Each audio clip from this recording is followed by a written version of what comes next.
dois, três e... No fim de uma semana neste mundo em turbilhão, sentamo-nos à mesa para o dia de reflexão. Olá, bom dia, boa tarde, boa noite. Bem-vindos a mais um dia de reflexão, diretamente de nossas casas. Meu nome é José Paiva. Este é o podcast que ainda não deita tinta do cabelo, ao contrário de Rudy Giuliani. Como é que estão, meus queridos paineleiros Hélder Gomes e Zé Pedro Silva? Estão ansiosíssimos por mais um fim de semana enfiadinhos em casa? Só se foste... Sim, Sim, não? Eu disse só se foste tu. Eu sou clandestino. Tu até cortaste o cabelo para a ocasião. Assim ninguém sabe. Mas olha, repara uma coisa, não é o fim de semana, se formos ver bem as contas, é metade do fim de semana, não é? Ou seja, em vez de Metade? ter sábado e domingo, tens só um dia, porque tem dividido em dois. Nem dá um dia completo, se é das 8 às 13, ou lá o que é, não, das 5 às 13, já não sei. Se estivesses na Áustria, por exemplo, aí sim estavas aí onde estás e ficavas aí mesmo onde estás. 48 horas, não, 15 dias aí. Aqui Aí, no closet, isso. fechadíssimo. Portanto, não te queixes. e tu Eu não. disseste que nós não deixávamos correr tinta do cabelo como o Giuliani, mas experimenta que um de nós comece a falar mal do Biden. Talvez isso seja Epá. necessário para começar a escorrer. Não, Aquela gostamos ideia dele. mas olha, vocês já viram, aquela ideia de que uma história vai fazer correr muita tinta, pá, não era supostamente sim. para no cabelo, não é? Sim, Pois. mas ainda não se conseguiu perceber, antes de passarmos para a nossa reunião, o que é que aquilo é, ou já se percebeu? Eu vi imensos títulos e notícias a falar sobre a tinta do homem, que É, parece um filme de terror, o homem está a derreter. pois, mas é um bocado difícil de perceber-se quando uma pessoa se está mais ou menos a cagar para o assunto, não é? Também. Eu só vi alguém escrever não sei onde a dizer que uma televisão qualquer tinha feito uma notícia e essa pessoa dizia bem como é que é possível. E depois fui encontrando também os jornais. E pronto, é isso. Mas repara, só o ponto de se ir à procura do que é que será aquilo, epá, isso ainda é mais absurdo do que a própria notícia. Portanto, Eu acho que o Giuliani, que já foi na altura do ataque às Torres Gêmeas, em 2001, designado como o mayor dos Estados Unidos, e entretanto ao envolver-se com Trump da forma tão acirrada com que o fez ou tem feito, muita gente o começou a condenar. Eu acho que ele é o verdadeiro anti-supremacista branco, porque aquela tinta para o cabelo deve ser justamente para esconder as brancas. Portanto, Sim. ele, ao contrário daquilo que lhe apontam, ele na verdade está contra os brancos. Muito bem, vamos então escorrer aqui um bocadinho de tinta na nossa reunião de condomínio e vamos começar aqui com uma grande preocupação da principal figura da nação, que é Marcelo Rebelo de Sousa, nosso presidente, nosso querido Presidente da República, que manifestou preocupação por causa das tensões que vê no governo. Manifestou na audiência com dois partidos. Zé Pedro Silva.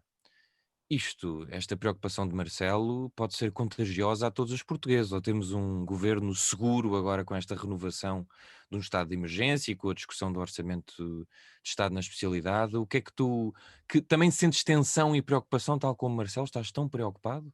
estou preocupadíssimo. Chega a estar até mesmo apoquentado. Porque, repara uma coisa, há uma instabilidade entre o Presidente e o Governo, isso já se percebeu, porque o Presidente mandou aquela esticada em relação àqueles comunicados à meia-noite, não é? E, portanto, já se percebeu que há ali uma tensãozinha.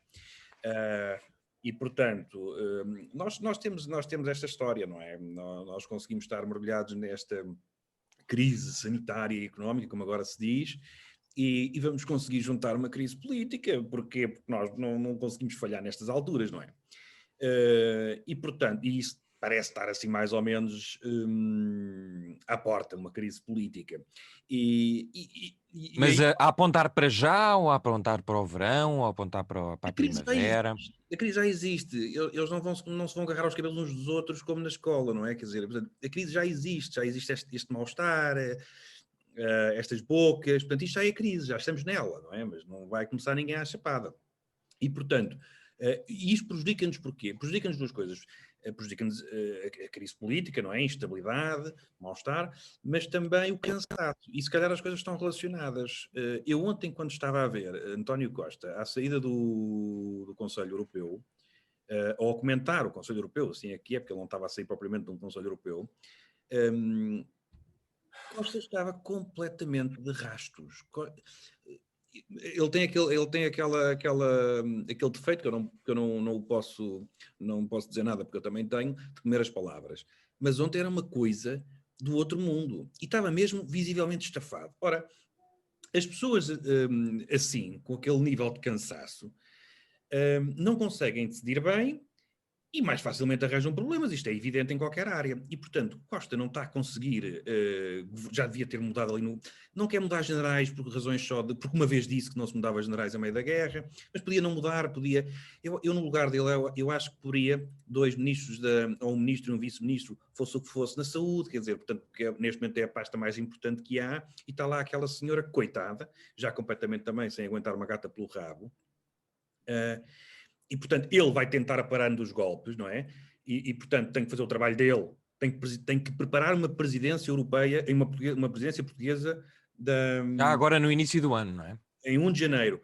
Portanto, tem que estar a resolver os problemas de uma crise pandémica num dos países mais afetados do ponto de vista económico.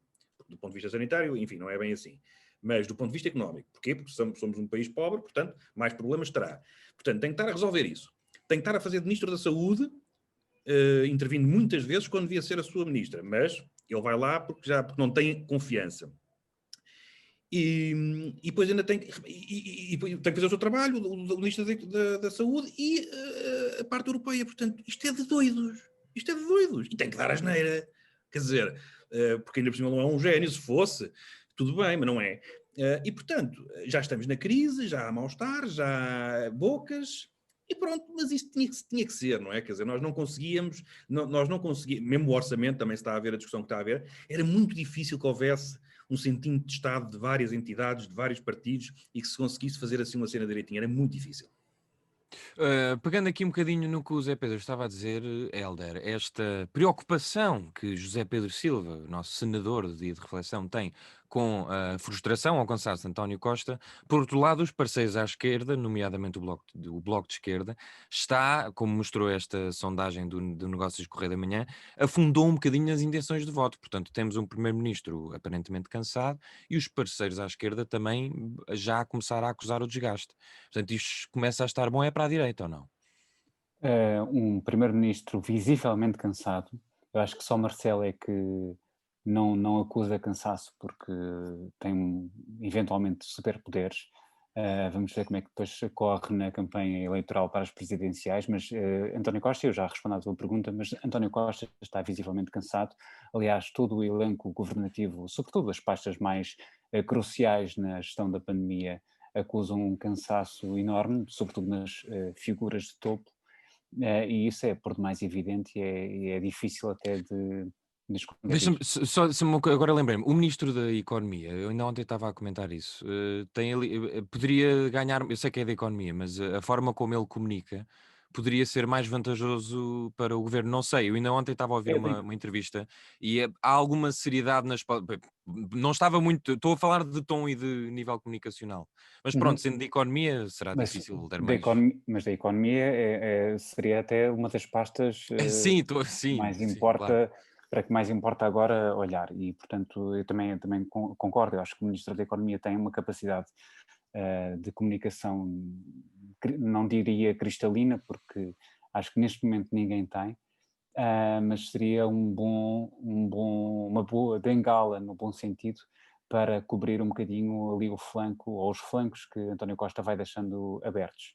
Porque, de facto, está tudo em esforço, está tudo muito no osso, e isso já começa a notar-se e não é bom. O Zé Pedro Silva dizia ainda há pouco que, do ponto de vista sanitário, Portugal não é dos piores países, não é de facto, mas tem vindo a revelar-se cada vez mais um país onde a pandemia tem batido muito forte. O Norte começa a estar bastante grave, não é? Hoje estava a ver Sim, alguma comparação com algumas... Eu sei que as comparações são sempre, não é de má fé, mas nunca muito exatas, mas o Norte está bastante sim, preocupante. o norte de Portugal, no comparativo com algumas cidades como Milão e outras, sai-se bastante mal. Agora, em relação àquilo que tem acontecido à esquerda, de facto, o Bloco provavelmente, é a minha tese, pode não ser a mais correta, a melhor leitura daquilo que é a realidade neste momento, mas a minha tese é de que eu não sei exatamente quando é que começou esta sondagem, ou seja, qual é o período de análise, mas eu diria que o Bloco, por ter tido mais recentemente uma atitude titubeante em relação, por exemplo, à votação na generalidade do orçamento, abstendo-se, mostra que não é exatamente um partido de grandes compromissos que não sejam o compromisso com o eleitorado. E eu acho que isso poderá refletir depois na hora de votar. Isto à esquerda, portanto, como me perguntavas, o Bloco está agora, eventualmente, a pagar mais caro do que o Partido Comunista tem pago, porque o Partido Comunista muito cedo começou a cair nas sondagens desde que fez parte da solução governativa, na Geringonça.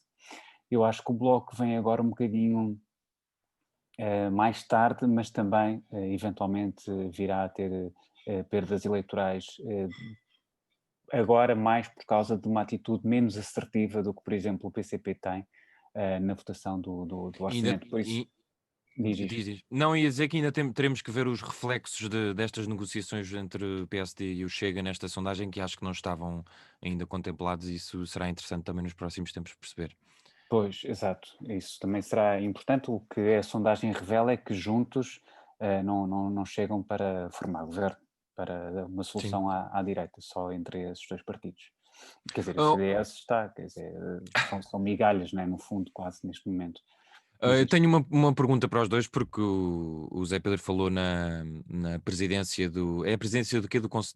Presidência Portuguesa do Conselho da União Europeia. Exatamente. Se não valeria mais também aplicarmos isso na nossa Assembleia Geral e uma semana governa aos Verdes, uma semana governa a Iniciativa Liberal, que é para dar descanso. Da República. Sim, se quer para dar próprio descanso ao governo. O que é que te parece, Zé Pedro?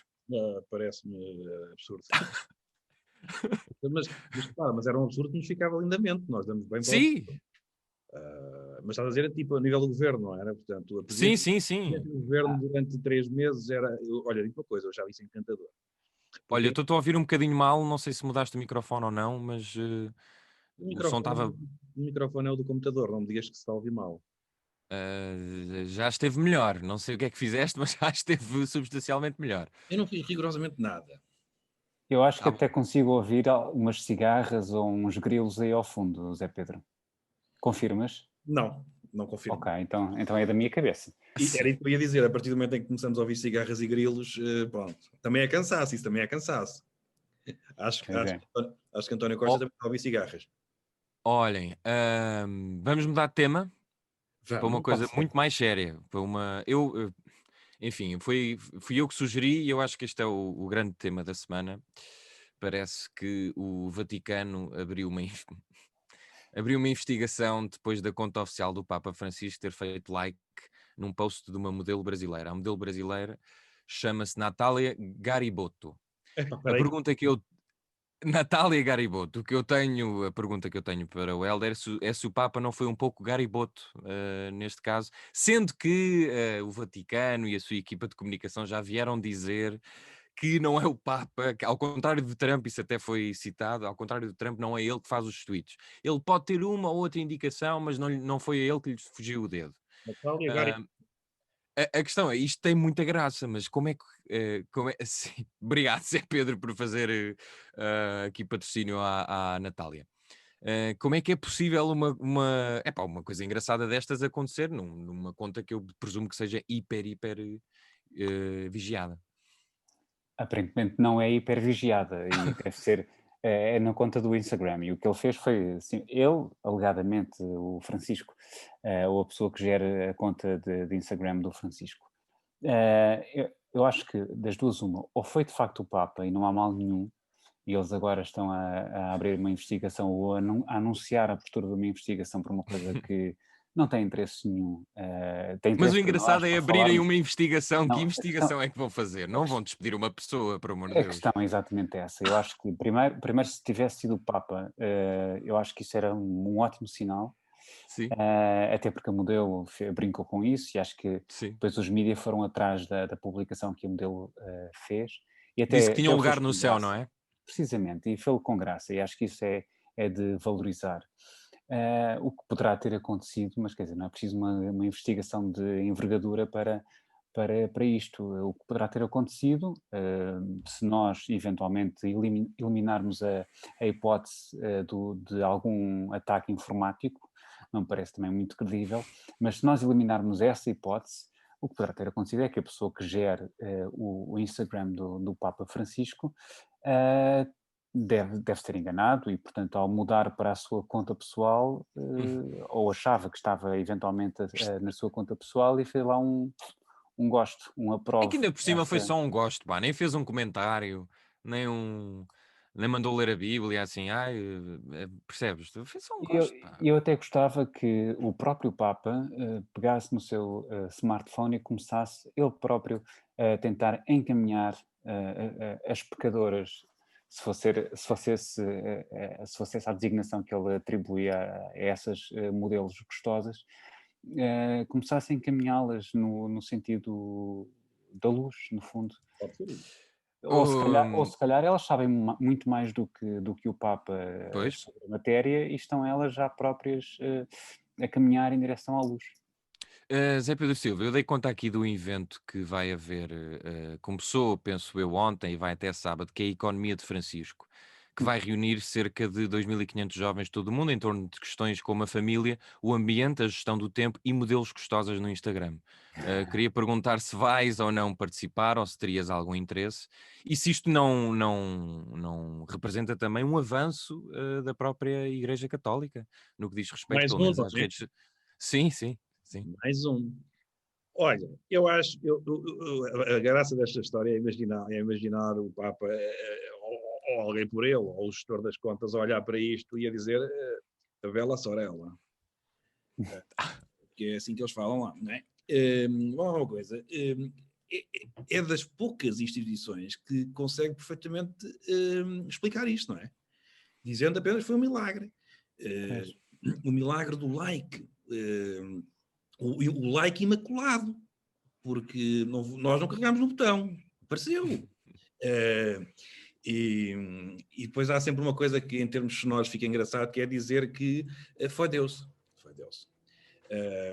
Portanto, olha, eu tenho pouco a dizer sobre isto, porque é de facto uma história apenas engraçada, Mas julgas o Papa ou a equipa, ou achas que ele deveria até proceder a mais likes e a mais acho que sim. posts e Eu comentários? acho que o Helder, sem querer, porque se ele soubesse que era isso, jamais o faria, mas deu a mão à Santa Sé para resolver isto, não é? Bastava dizer-lhes que estamos só a tentar converter estas chorelas todas, não é? Provavelmente, imaginem que ela, a Santa Sé tinha uma hipótese enorme, que era contactá-la em privado e dizer assim, olha, nós temos aqui 100 mil euros, e ela a pensar logo, ai não, mas eu não sou dessa. Não, calma. 100 mil euros para a próxima foto ser totalmente vestida, toda tapada. Imagina o que era uma pessoa que tem milhares de fotografias apenas com 5% de roupa, aparecer amanhã toda vestida e não sei o quê, com as mãozinhas assim, pronto. E então era Não poderiam era sugerir que ela se vestisse de freira, porque isso também leva por outros caminhos. Pois, não, tinha que ser apenas assim, umas roupas, uma camisa, assim de ganga, uma viola, e depois ela aparecia num vídeo, o próximo story dela, em vez de ser uma coisa altissimamente erótica, era aquela a tocar uma viola e vamos todos com o Põe tua mão na mão do meu senhor. Ora bem, e aí então repara a conversão das Instagramers todas a deixarem-se de postar, portanto, em trajes menores e aparecer tudo, e era um golpe de marketing tremendo. E tu certamente apreciarias essa mudança de. Eu ia lamentar. Olhem, eu queria só comentar mais duas coisas rápidas com vocês. Eu não sei se pus no nosso grande chat, mas houve, não chat, houve um café de Roma que José, proibiu as conversas, pus, mas não estão-se a cagar, mas eu vou fazer a mesma. Que proibiu conversas sobre a Covid. Hélder, isto parece-te uma medida que os cafés e a restauração poderiam promover cá em Portugal, ou se calhar é melhor não? Olha, eu acho que as pessoas estão todas um bocadinho fartas da pandemia, como é natural. Nós vamos quase caminhar aqui em Portugal estamos para aí nos 10 meses, não é? Diz sim, exatamente. Estamos a caminhar a passos muito, muito rápidos para um ano de pandemia no mundo. Aliás, assinalou-se esta semana o primeiro caso. É Um verdade. ano do primeiro caso. E, portanto, parece-me que toda e qualquer iniciativa que passe por desviar o foco, porque já estamos todos bastante sintonizados na necessidade de cumprir regras de etiqueta respiratória, uso de máscara, distanciamento físico. É importante é que as cumpramos de facto. Falar sobre o assunto a toda a hora, de facto, eu dispensava e, portanto, eu aplaudo até ao momento em que proíbem, porque de proibições também estamos todos um bocadinho fartos. Eles não Justamente por proíbem, causa eles dão uma da indicação, porque depois eu fui abrir aqui a notícia e disse: então, e se as pessoas começarem a falar? Nada acontece, disse a senhora do café. É só uma indicação. No fundo é também como as proibições aqui em Portugal, não é? Pois é, ouve lá, isso é Opa, o exatamente café não é em Roma, é cá, é na Avenida de Roma. o de Roma. É isso que Ah, passa cá. É o entre outros. pronto, exato, é o entre outros. Então, olha, se é aqui na Avenida de Roma, agora apanhaste-nos, ó Paiva. Nós não Não, é mesmo seguimos em o Roma, é diretor. mesmo em Roma. É mesmo em Mau! Roma. Uh, Afinal, Porquê ia é que tens, dizer que nós não. porquê é que tens um carregador na mão? eu estou-me a carregar a mim, eu estou a perder. Ou, ou então é para os seus gatos não apagarem a luz, não é? Ui, reparem como vocês ainda não viram gatos, não é? Porque é melhor não explicar. Nós já vimos gatos. Eu, pelo menos, já vi gatos. O que é que Eu ele fez também estou a ver dois. O que é que ele fez aos gatos? Enfim, vamos adiante. Zé Pedro Silva, parece-te bem esta proibição? Isto poderia ajudar a restauração e a nossa tola, enfim? Ou se calhar é um bocado exagero os cafés estarem a emitir proibições? Não, eu achei a ideia maravilhosa. Eu, se tivesse um café, proibia os clientes de falarem de Covid e muitas outras coisas. Aliás, eu não sei se não os proibia de falar, ponto. Vem aqui, toma a bica e andou. Porque não é só. Imagina, se o café fosse mesmo na vida de Roma, o nosso tema cá, mais chato, não é eu acho que não chega a ser a Covid. Acho que há aí outros que ainda são um bocadinho mais chatos. Por isso, acho uma medida ótima, maravilhosa. Quem quer entra no café, quem não quer vai ao outro. E aplaudo imenso. Olha, uma última coisa, e Zé Pedro Silva, depois na segunda parte podias pôr uns fonezinhos, se não te importasses, podes? Só para melhorar um bocadinho o som. Ai, é bem, que anal retentivo. É, é mas espera, não te saia já do televisor, espera aí. É que eu não É posso. que... não podes, está bem, então deixa estar. É que eu a semana passada disse às pessoas para irem a ler o livro da Cristina Ferreira e de facto foram ler e foram comprar. A pré-venda está esgotada. E agora, o livro em pré-venda. E agora percebemos que o livro é sobre ciberbullying, não é? Que a Cristina Ferreira sofreu. E pelos vistos, a Tininha, que um dia irá ser Presidente da República, quer fazer uma regulação da ofensa e da injúria nas redes sociais. Nós há algum tempo falámos disto, que era assim uma ideia vá do governo. Hélder, acompanhas esta missão, esta proposta de Cristina Ferreira? Isso para já é uma novidade para mim, não fazia ideia que ela queria fazer essa regulação, mas acho curioso que um título como aquele seja muitas vezes aquilo que acontece no jornalismo, que é um título espampanante para depois vais ler a notícia e a coisa não é assim tão...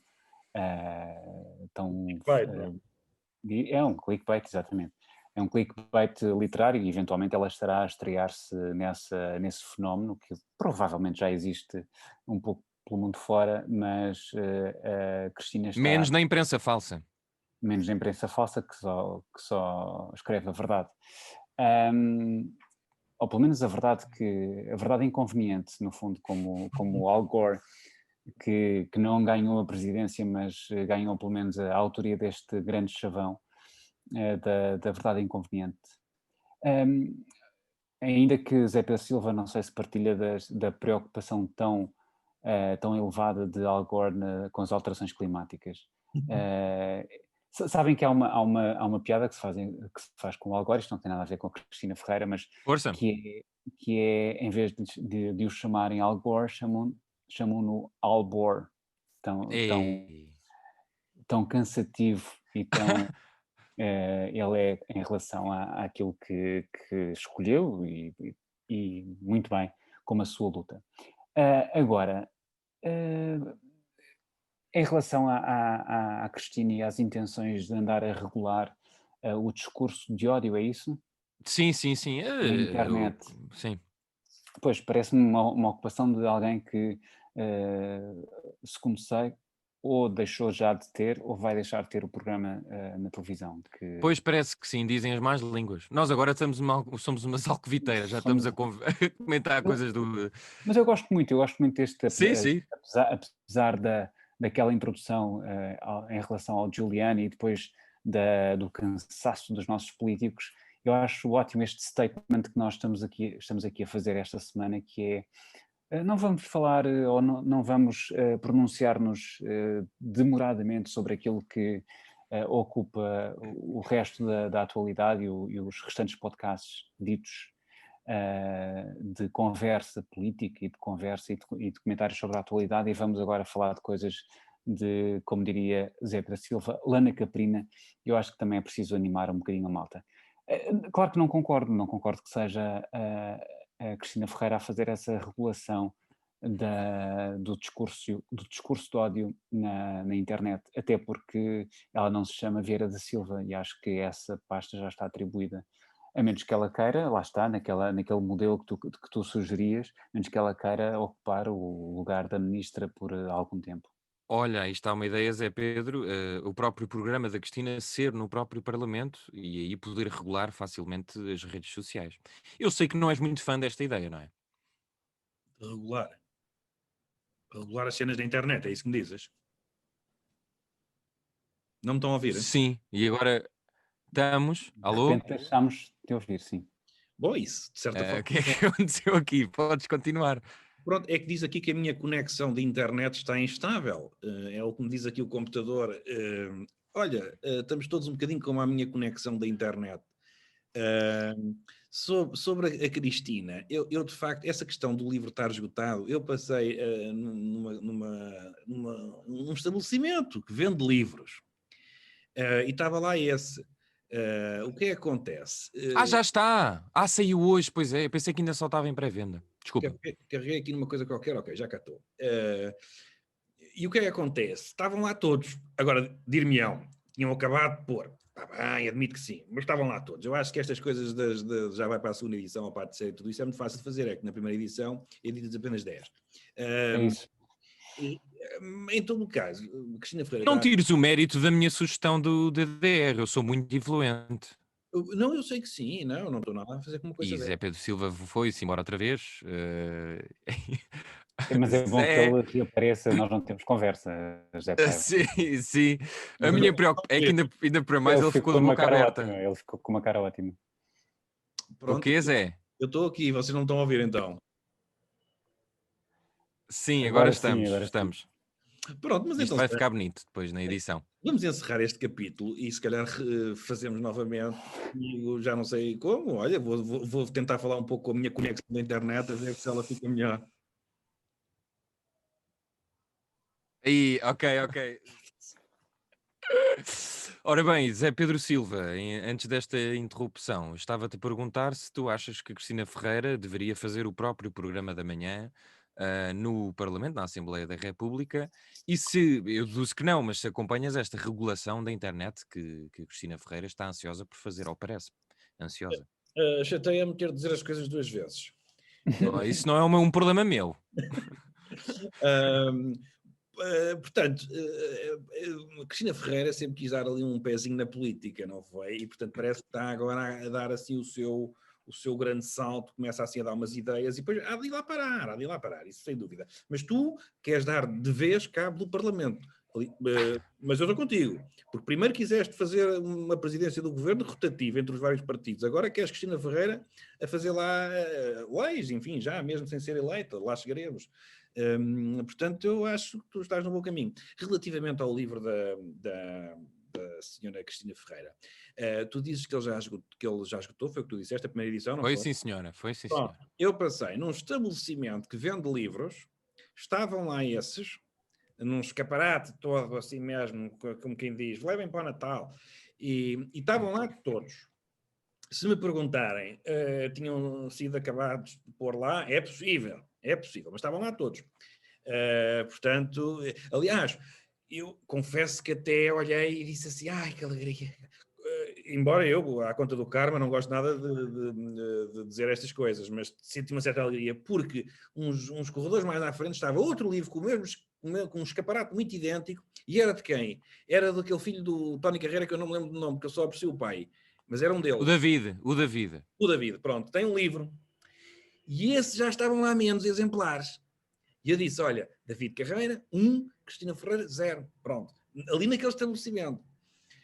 É o que eu tenho a dizer sobre o assunto, pela segunda Pois, vez. podes não, na zona onde vives, pode não haver muitos fãs de Cristina Ferreira, certamente.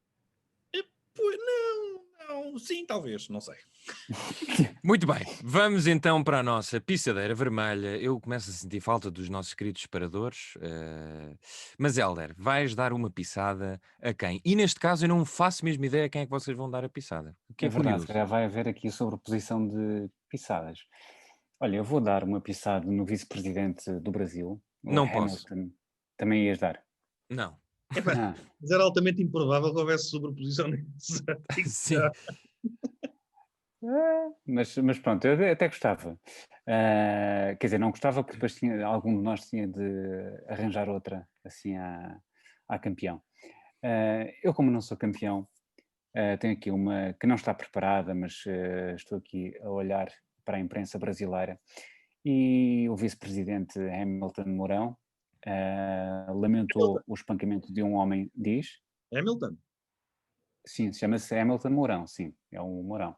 O Hamilton Mourão lamentou o espancamento de um homem negro até à morte por seguranças de um supermercado em Porto Alegre, mas disse que assim, este episódio não terá sido provocado por racismo, diz ele.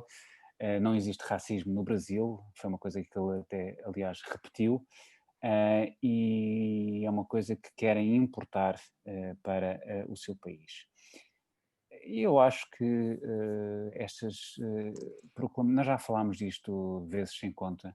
Aqui em Portugal também temos 2, 3 ou 10 mil pessoas que dizem que não há racismo, o que é um bocadinho tonto, porque acho que não ajuda nada. É uma proclamação desse tipo, não ajuda nada nem ao combate, nem àquilo que eles estão a tentar passar. Claro que existe racismo, porque existem manifestações de racismo em todo lado. Eu não sei se este espancamento de um negro por 2 seguranças brancos teve motivações racistas. A história e os casos que se vêm repetindo em várias partes do mundo, dizem-nos que muito provavelmente terá havido, mas é esperar pela investigação, que será uma investigação um bocadinho mais difícil de fazer do que a investigação relacionada com o like ou com o coraçãozinho que o Papa Francisco deixou à modelo brasileira. Olha, brasileira. Mas não sei, eu acho que estas coisas são um bocadinho lamentáveis, estas declarações. Nós habituámos-nos nos últimos 4 anos a ter como vice-presidente o Mike Pence nos Estados Unidos, que é um bocadinho mais frequentável, mas eventualmente mais perigoso. Mas é uma pessoa, como se viu no debate dos vices com a Kamala Harris, sabia comer de garfo e faca, sabia ter um discurso completo, ao contrário do presidente Donald Trump. Aqui no Brasil parece que tanto Hamilton Mourão como o próprio Jair Bolsonaro competem para ter o discurso mais tonto e fora de tom. E isto depois as coincidências são levadas da breca, e este episódio aconteceu na quinta-feira, e esta sexta-feira o Brasil assinala o Dia da Consciência Negra. E portanto a minha pisada é mesmo no Hamilton Mourão, diz. Fazer um anexo, porque hoje houve um discurso da Joacine Catar Moreira, uma espécie de resposta aos insultos, àquilo que André Ventura diz sobre a ex-deputada do LIVRE, e talvez tenha sido o discurso mais acérrimo que fez sobre as questões do racismo e sobre a pandemia, como ela diz, do racismo, e foi muito engraçado o silêncio da esquerda, não é? Dos partidos que supostamente estão ao lado dessa luta. Não houve, ela falou, foi-se embora, e portanto geralmente o Parlamento costuma ser um um momento de grande agitação quando tem discursos inflamados e não houve uma palavra. Não deixa de ser, achei bastante curioso. Era só este anexo que eu queria deixar para não me esquecer. Zé Pedro Silva, a tua pisada. A minha pisada é à conta daquele tema que se passou sobretudo no Twitter, mas e no Instagram, naquela onda de críticas a uma campanha da Dodot. Vocês não estavam à espera disto, pois não? Não, nada. Pronto, então, mas muita gente não sabe do assunto, portanto eu vou assim dizer muito rapidamente. A Dodot fez uma campanha no Instagram por causa do dia do formatura ou coisa parecida, e em que se os fãs da página partilhassem aquele vídeo, que era um vídeo só bebés prematuros, daria €1 por cada partilha, até 10.000, pronto. E de repente apareceram uma turma gigante de pessoas a chamar os nomes todos à Dodot, porque estava a aproveitar e tudo isso. Ora, se formos ver bem o assunto, e a pisada é justamente a esses todos, porque se formos a ver bem o assunto, aquilo não passa de uma brincadeira de Instagram, uma brincadeira que vai render, oxalá, 10.000, se não forem todos parvos como esses, vai render €10.000 a uma associação. Portanto, todas as marcas fazem campanhas no Instagram, pagam influencers, milhares de euros, e neste caso, esses milhares de euros, em vez de irem para esses influencers, vai para a associação e a marca aproveitou apenas dos seus fãs e para crescer, que é o que a marca quer, como é evidente. E tentar ver aqui maldade, aproveitamento, é uma coisa de facto absurda.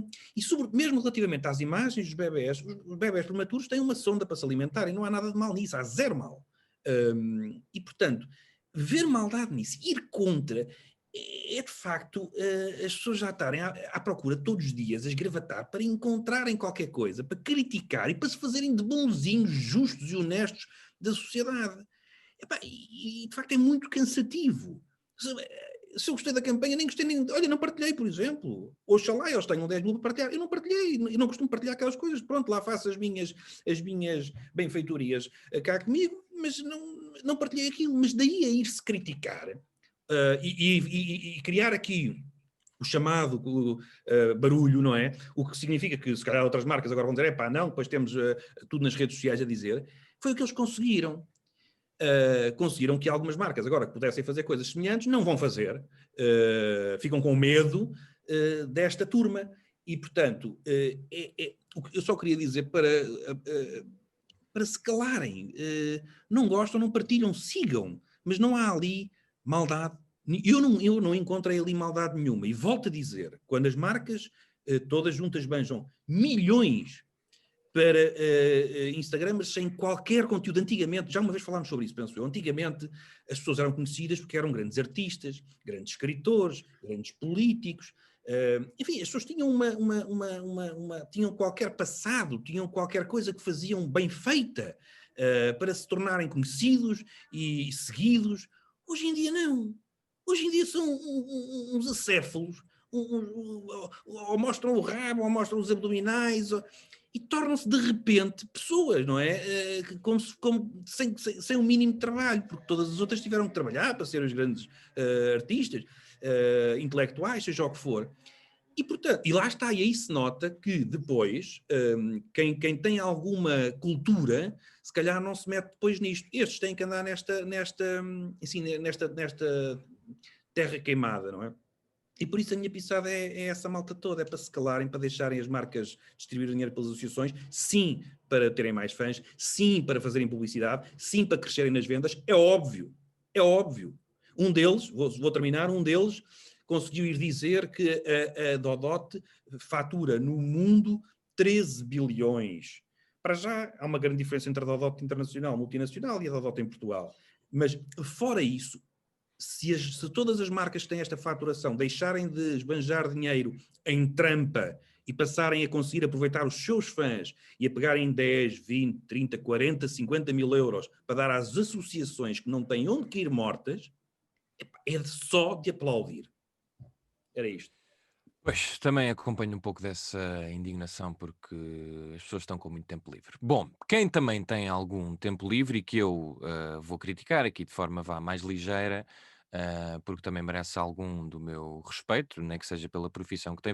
Vou dar uma pisada na pessoa. Eu fiz um preview, portanto um teaser no podcast anterior, queria dar a minha pisada ao Gustavo Carona, ao Humanitarian Doctor, portanto médico especialista em medicina intensiva, que se tornou aqui há umas semanas numa superstar por ter pintado assim um cenário bastante dantesco do que se estava a passar no Serviço Nacional de Saúde. Eu até vi o vídeo, percebo que as pessoas tenham criticado por um certo histerismo, por outro lado as pessoas partilharam, porque há ali, eu pelo menos fiquei, com as analogias que ele fez, fiquei a perceber algumas coisas, só que este é que é o problema, é que hoje em dia, se calhar em todos os países, uma pessoa quando ganha um bocadinho de corda ou de fama, fica com uma leve excitação.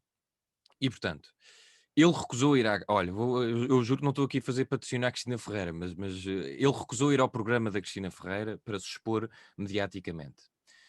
Só que o que ele fez nas semanas a seguir, ele tem uma página de Facebook, que todas as pessoas que quiserem podem ir, o que ele fez foi não parar de fazer posts e de angariar likes e de todas as intervenções que fez, e foi hiper entrevistado pelos jornais, e tem uma crónica, julgo eu, onde todos os dias vai escrevendo os seus desabafos e os seus estados de alma, que foi uma coisa que eu, para ser coerente, porque eu estou sempre a criticar quem espalha desinformação, e neste caso o médico não espalha, mas faz muitas vezes exatamente a mesma coisa, que é, em jeito de opinião e de crónica, uma espécie de desabafo e de estado de alma para criticar tudo e todos, e ter frases como esta: os mais informados estão nos hospitais com os doentes e os mais desocupados têm tempo para conspirar.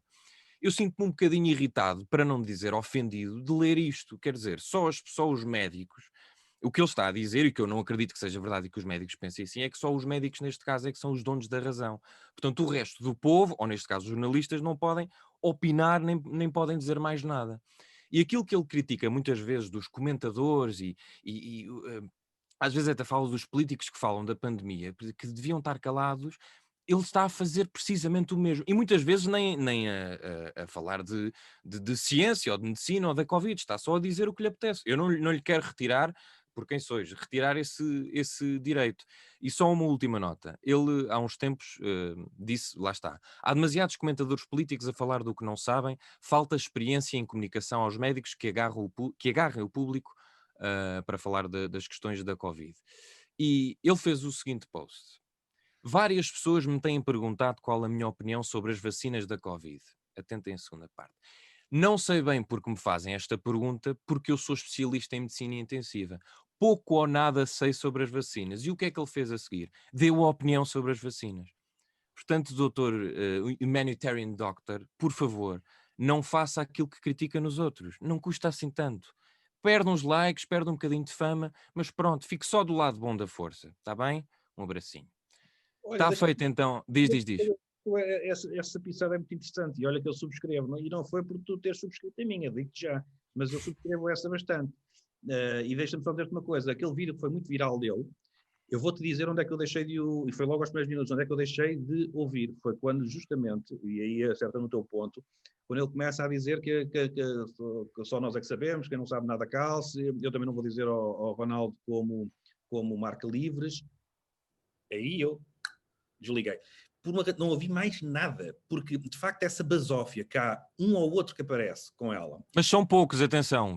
Dos médicos que eu tenho visto, são poucos com esta atitude. E que não me parece que ninguém ganha com isto. Não, e é logo sinónimo de que não devem ser grande espingarda, porque os génios mesmo ouvem perfeitamente os leigos com toda a atenção e até deles retiram qualquer coisa. Querer dizer às pessoas: nós é que sabemos tudo, vocês não digam nada. Essa postura, enfim, de certa forma até elitista, não é? É absolutamente medonha. E eu ouvi essa, e virando ao contrário também quando se critica quem diz, quando tu comentas qualquer coisa, a criticar seja o que for, e as pessoas dizem: mas tu não fazes, ou não propões diferente. Se tu vais a um restaurante, um restaurante estrelado, e o chefe falha naquele dia, e tu comentas o prato e dizes: isto não está como deve estar, ninguém te obriga a ir à cozinha a fazer melhor.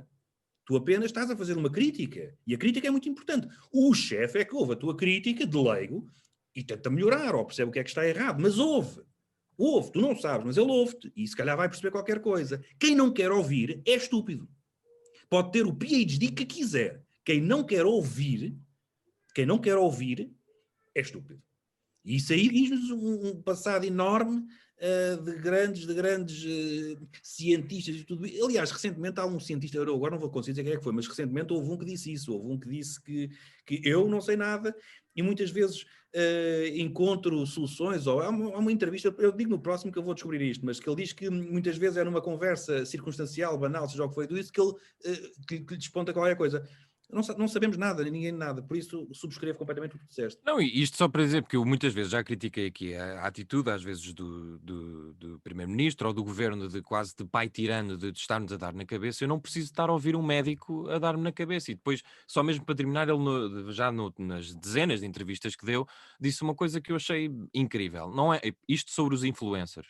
Não é a altura para venderem óculos escuros e roupa. Os influencers devem usar a sua visibilidade para salvar vidas. Se forem as bombas na fofinha e os ones e o Windows a nossa réstia de esperança, epá, eu não sei se isso diz pior das próprias instituições ou dos influencers, não sei. Mas eu não consigo perceber qual é o raciocínio deste médico. E há outro raciocínio que é, se porventura todos os que não temos PhD em qualquer coisa que não somos médicos temos que estar calados e não podemos dar a opinião nem comentar nada, porque a galera que ele vem falar para nós, porque é que não fala para os seus pares, não é? Pronto, Portanto, depois não sei. vocês não sabem nada. Portanto, não devem dizer nada. Então fala apenas com os seus pares, mas curiosamente foi-se desenrolar, segundo diz, eu nem vi, mas foi-se desenrolar em entrevistas, não é? E é tal, Sim, é a vaidade. e isto no fundo depois tem uma consequência que é as pessoas ficarem irritadas e começarem a ir a sites e de desinformação e a começar a espalhar coisas. Ok, ele está-me a mandar, eu vou para o outro. Pronto, mas enfim, está feito. Vamos mandar as pessoas a um sítio. Helder, estás calado há muito tempo. Eu, claro, estava a ouvir a vossa opinião, uma vez que não tenho PhD Eu também não, quer dizer, da opinião tenho. de opinião, exatamente. Vais mandar as pessoas onde? Olha, vou mandar um bocadinho às cegas, mas Bora. para um livro que não é o da Cristina, mas é um livro chamado Shaggy Bane. É o romance de estreia do autor escocês-americano Douglas Stewart, que esta semana ganhou o Booker Prize. E eu vou mandar por duas razões. Primeiro porque, quer dizer, o prémio em si é habitualmente sinónimo de boas histórias e de coisas interessantes para ler. E depois porque este Shaggy Bane, em particular, é um livro baseado na sua própria vida, na vida do autor, este Douglas Stewart, que, no fundo, conta a história de um rapaz que cresceu na pobreza, nos anos 80 em Glasgow, com uma mãe que tentava lutar ou que lutava contra a adição. E lá está, a segunda razão porque eu recomendo, para além da importância do prémio e das obras que ele distingue, é pela cidade onde se desenrola a ação da história. Fiquei com curiosidade de ler o livro, e eu vou fazê-lo em breve, porque também gostei muito de visitar Glasgow quando fui à Escócia. Não conheço Glasgow dos anos 80, mas conheço desta década, ou da última década, aliás, e é uma cidade sobre a qual eu tinha um enorme fascínio antes de a visitar, e quando lá estive e depois de regressar, esse fascínio só aumentou para conhecer melhor aquilo que é Glasgow. E, portanto, vê-la retratada neste livro com esta carga toda parece-me uma proposta interessante para as pessoas fazerem. Muito Então, bem. não. Nunca fui, quero ir. Zé Pedro Silva, vais mandar as pessoas onde? Manda tu primeiro. Opa, meu querido, eu vou mandar as pessoas. Eu confesso que estou a ver esta quarta temporada do The Crown e estou a ficar um bocadinho obcecado com a monarquia, e não sei se no próximo episódio não vir mesmo Eu vou ir. monárquico. Isto porque vou mandar as pessoas à BBC, porque aparentemente o The Guardian e outros jornais, a BBC vai abrir ou abriu uma investigação à entrevista feita à Princesa Diana em 95, uma entrevista que muitos dizem que é a entrevista do século, onde ela diz muitas coisas, entre as quais diz a famosa frase: éramos três no casamento, era uma multidão. E isto porquê? Porque o jornalista Martin Bashir pode ter usado documentos falsos para convencer Diana a dar a entrevista de acordo com alegações do irmão da princesa. E, portanto, a BBC lançou a investigação e o príncipe William já disse que apelado, sim senhor. Pá, e portanto isto eu estou muito fascinado com isso, para além da série que eu acho que está genuinamente bem feita e eu fico a conhecer uma porrada de coisas e de eventos históricos que eu não sabia. Eu quero muito saber o que é que esta investigação vai dar e proponho, eu não sei se é possível ver a entrevista no YouTube, mas eu não vi e vou tentar ver e portanto deve ser muito interessante e por isso fico à espera deste spin-off do próprio The Crown, não é? Que é esta investigação. Zé Pedro Silva, vais mandar as pessoas onde? Olha, eu como não tenho sítio para mandar as pessoas, e nós temos aquela prática que é recente de não tornar mandar as pessoas a um sítio coisas que não sejam de facto para ver, ou para ler, ou para passear, não é isso? Porque eu aí podia mandar as pessoas, e queria ligar com as pisadas e com os mandares para as pessoas não Um andar. cabaz. Exatamente. Era para as pessoas não se andarem todas não a dizer mal das coisas da Dodota, a dizer mal disto, não sei o quê, os malucos a mandar calar as pessoas que não sabem nada. Portanto, era assim uma paz e uma concórdia, deixar as pessoas falar, a piada sem graça passa a ter graça, o comentário estúpido passa a ser inteligente. Ainda vamos ter que estar tanto tempo em casa e tudo isso, portanto, era nessa ordem. Mas como tu falaste isso do The Crown, tu mandaste ver as pessoas verem o The Crown, eu vou mandar não ver. Claro que mandando ver, porque é de facto giro. Mas há uma coisa que eu te vou dizer. A história, na minha opinião, está ali muito forçada, está demasiado romanceada, e vou dar um exemplo, viste a parte de... Eu não vi tudo. Não, mas viste a parte a parte histórica do homem que entra no Palácio de Buckingham, não é? Sim, já sei que isso não é bem assim. Não é bem assim, não é nada assim. Opa, mas é ficção, pá. Isso eu acho isso tão chato. Mas é ficção e a ficção está bem feita, mas Estás a ser os chatos da Dodote. Não, mas eu comecei por dizer que é de ver, eu estou a ver, estou a ver os episódios todos. O que eu acho é que, de facto, quando tu tentas aquilo, documentário não é documentário, aquilo é de facto, enfim, a história está ali romanceada, mas a questão para mim é, quem não conhece os factos, depois vê ali certas coisas, como é muito próximo da realidade, ficas a achar, e aí entra um bocado na desinformação, não é? Há gente a criticar isso é interessante. Vão acabar a série com um entendimento dos últimos anos da monarquia que não são verídicos, não é? É aí que eu critico, porque aquilo é muito forçado, há histórias que não correspondem à verdade e fica-se na dúvida, porque lá está, entre aquilo e o documentário anda muito perto. Agora, como é evidente, estava a brincar, eu estou a ver, vou ver todos, pá, em termos de qualidade da série, de tudo, do rigor da época, tudo isso é maravilhoso, não há dúvida nenhuma. Agora é preciso, de facto, fazer essa nota. É que aquilo não corresponde à verdade. É baseado nos factos jurídicos e depois tem ali Mas é interessante as pessoas pegarem em certas partes interessantes que gostam e irem estudar um bocadinho mais e ver as coisas que se passaram de facto. Como no caso da entrada no Palácio de Buckingham, que o cavalheiro teve lá, ele apanhou um susto tão grande quanto a rainha, e a rainha disse-lhe apenas uma frase e saiu do quarto. Portanto, não houve conversa nenhuma, não houve nada. Mas eu, se não me engano, desculpa lá, Helder, não sei se vais ver, mas estamos aqui a separar um bocadinho. Eu acho que no início desse episódio há imagens de arquivo onde eles dizem isso, não é? Um jornalista qualquer diz, ele só lhe disse uma frase, e depois aí é que se ficciona sobre... eu penso que terá isso, tinha que ir rever, mas... porque eles têm imagens de arquivo, às vezes põem. Mas pronto. Então, se tem lá o aviso, eu... Não sei, tinha que ir confirmar, não estou aqui a fazer defesa de honra. E outra coisa engraçada... O quê? Vou perguntar ao Helder se não está a ver. Esta última temporada não, vi as outras, ainda não comecei esta. Não, mas outra coisa, e depois quando o Helder vir voltamos a este tema, que é a interpretação da Margaret Thatcher, que muita gente já está a dizer que é melhor do que a de Meryl Streep. Isso é interessante. Eu não vi o filme da mulher de Iron Lady, não é? Mas ela está muito bem. Quer dizer, dos vídeos que já vi, havia alguém até a comentar que eu estou muito confuso porque tenho imensa tensão sexual pela atriz, mas eu odiava a Thatcher e, portanto, o meu cérebro está confuso. Pá, eu achei esse comentário incrível. Sim, foi o The Independent que foi questionar os fãs, dizer, eu estou muito confuso. Pá, tenho enorme tensão sexual com a atriz, mas odeio a pessoa que está a representar. Com a atriz. Sim, não é com a Thatcher. Ou seja, imagina um gajo muito, muito de esquerda que odeia tudo o que a Thatcher simboliza, mas depois adora a atriz que faz de Thatcher. Por isso, eu imagino que vê ali um grande barbicacho naquela cabeça, mas é a vida. Exato. Bom, meus queridos, está feito mais um dia de reflexão. Em princípio, voltamos para a semana nestes termos, neste Ai, que formato. susto. Agora que eu não disse, em princípio voltamos para a semana, mas pronto. Em princípio, Não, se isto sabe. agora nunca se sabe. Isto com o governo e com os anúncios nunca se sabe. Na volta somos proibidos de estar em casa, não se sabe. Pronto, boa semana para todos. Estejam seguros e bons e bonitos e façam tudo. E vemos para a semana ou nos nas coisas e isso. Deusinho. Tchau.